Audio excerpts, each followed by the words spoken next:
the hip extension timing, so the drive leg breakdown is kind of leading you into this next biggest breakdown here as you come into the front foot plant, and now you go into your trunk rotation to throw. Watch this, since the hip extension was so early and your hip rotation was late, that might be confusing. So let's just say your hip rotation a little bit late.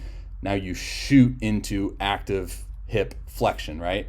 So with hip extension, we want to maximize hip extension. We want to elongate that trail leg, right? So we want to gain that ground. If you think about like how a sprinter maximizes forward acceleration, he's using hip extension to then press off and maximize kinetic energy and kinetic sequencing out through the fingertip, right?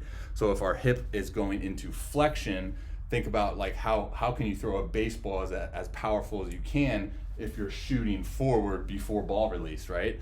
Whereas like the flip side of that is hip extension into ball release is going to give you a lot more power. So for me, two things: the late hip rotation. Let's just give you a better view of that. So just notice the timing in which your hips rotate. So boom, front foot.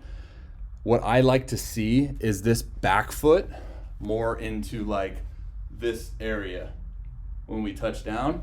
So that's going to tell me that hip, right? So if we look at the hip, the joint, we want that into rotation as we land down.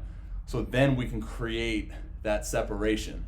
So I think that active hip flexion is coming from you being just late to hip rotation. So you see now you anchor down here and watch your shoulder and your hip kind of start moving together, right?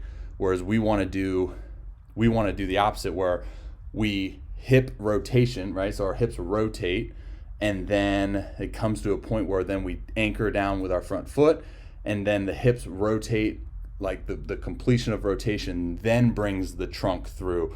So you're maximizing that stretch and then you're releasing it. There's going to be a ton of context on all of this in the report. There's going to be like more breakdowns and more screenings, because again, I want to give you a really, really good painted picture of that.